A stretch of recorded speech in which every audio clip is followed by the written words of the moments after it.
ناظرین، آئیے آپ کو روبرو کراتے ہیں اپنی مہمان شخصیت حجت الاسلام والمسلمین علی جناب مولانا سید زرغام حیدر رضوی صاحب قبلہ۔ حضور السلام علیکم ورحمۃ اللہ وبرکاتہ، آپ کا استقبال ہے ہمارے اسٹوڈیو میں۔ علیکم السلام ورحمۃ اللہ وبرکاتہ۔ آج ہمارے معاشرے میں ایک گروہ نکلا ہے، اگر آپ ان کو نہی از منکر کیجئے، گناہوں سے روکیے، ٹھیک ہے آپ نے ابھی عنفوان شباب کی منزل میں قدم کو رکھا ہے، بھیا یہ گناہ انجام نہ دیجئے۔ گناہ جو ہے آپ کی کتاب زندگی کو دیمک کی طریقے سے چاٹ جائے گا، اللہ اکبر۔ وہ نہیں جانتا ہے، لیکن ہم نے جب اسے بتایا تو بہت سے لوگ اکڑنے لگتے ہیں، مولانا ایسا ہے ہم اپنی قبر میں خود ہی اپنا جواب دے لیں گے۔ آپ سے کیا مطلب؟ آپ کیوں بول رہے ہیں؟ آپ ہماری آزادی کو سلب کیوں کر رہے ہیں؟ کیا یہ کہنے سے ان صاحب کو چھوڑ دیا جائے گا؟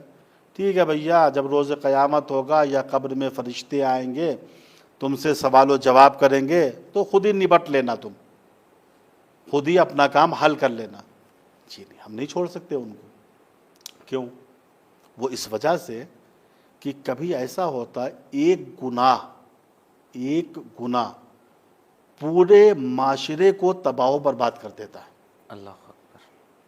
ایک گناہ پورے معاشرے کو غرق کر دیتا ہے۔ جس طریقے سے اگر محلے میں ایک آدمی نماز شب پڑھتا ہے جی، تو کتابوں میں کیا لکھا ہے؟ 40 گھروں تک اس کا نور جاتا ہے، واہ، 40 گھروں تک برکتیں نشر ہوتی ہیں، سبحان اللہ۔ 40 گھروں تک رحمت الہی کی برسات ہوتی ہے۔ اسی طریقے سے اگر ہمارے محلے میں ایک آدمی گناہ کر رہا ہے تو 40 گھروں تک اس کا اثر بد جاتا ہے، برکتیں ختم ہو جاتی ہیں، نعمتوں کا نزول ختم ہو جاتا ہے۔ لہٰذا ہمارا فریضہ ہے کہ اس کو گناہ سے روکیں۔ وہ کہہ ہی نہیں سکتا آپ سے کیا مطلب، بھیا آپ میرے محلے میں رہ رہے ہیں، آپ میرے شہر میں رہ رہے ہیں۔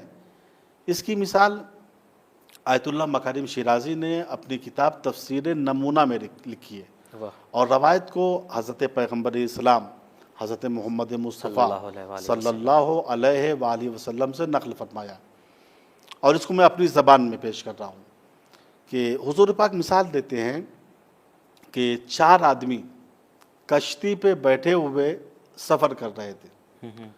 جب کشتی بیچ دریا میں پہنچی تو ایک شخص نے جیب سے چاقو نکالا اور اپنی جگہ پہ بیٹھے بیٹھے کشتی میں سوراخ کرنا شروع کر دی۔ جو 3 آدمی اور بیٹھے ہوئے تھے ان میں سے ایک بولا، اے بھیا یہ کیا کر رہے ہو؟ جی، کشتی میں سوراخ کیوں کر رہے ہو؟ اس نے اکڑ کے کہا، تم سے کیا مطلب؟ جی، میں اپنی جگہ سوراخ کر رہا ہوں، تمہاری جگہ سوراخ تھوڑی کر رہا ہوں۔ دوسرے نے اعتراض کیا، اے بھیا یہ کیا کر رہے ہو؟ پھر وہی جواب دیا، میں اپنی جگہ سوراخ کر رہا ہوں، تم سے کیا مطلب ہے؟ تیسرے نے اعتراض کیا، بھیا کشتی میں سوراخ کیوں کر رہے ہو؟ پھر وہی جواب دیا۔ تینوں نے مل کے کہا، بھیا ٹھیک ہے آپ اپنی جگہ سوراخ کر رہے ہیں، لیکن اس کشتی میں ہم بھی بیٹھے ہوئے ہیں، نقصان سب کو ہوگا۔ اگر کشتی میں سوراخ ہو گیا تو پانی بھر جائے گا، جب پانی بھر جائے گا تو کشتی ڈوب جائے گی، اور جب ڈوبے گی تو جناب عالی صرف آپ ہی نہیں ڈوبیے گا، چونکہ کشتی میں ہم بھی سوار ہیں، ہم بھی آپ کے ساتھ ڈوب جائیں گے۔ پہلے ان 3 آدمیوں نے ان کو زبان سے منع کیا، جی، میاں کشتی میں سوراخ نہ کیجئے، جی، یہ نہیں مانے۔ آپ سے کیا مطلب، آپ ہماری آزادی کو کیوں چھین رہے ہیں، آپ ہماری آزادی میں اخلال کیوں پیدا کر رہے ہیں؟ انہوں نے دیکھا نہیں، یہ ایسے نہیں مانے گا۔ وہ تینوں اٹھے اور اس کا ہاتھ پیر باندھ کے وہیں ڈال دیا، اور یہ چلاتا رہا، جی، بھیا تم سے کیا مطلب ہے، میں اپنی جگہ سوراخ کر رہا ہوں، تم لوگ ٹھیک نہیں ہو، تم ہماری آزادی کو سلب کر رہے ہو، ہماری آزادی کو چھین رہے ہو۔ کیا کوئی عقل مند انسان اس آدمی کی بات کو مانے گا؟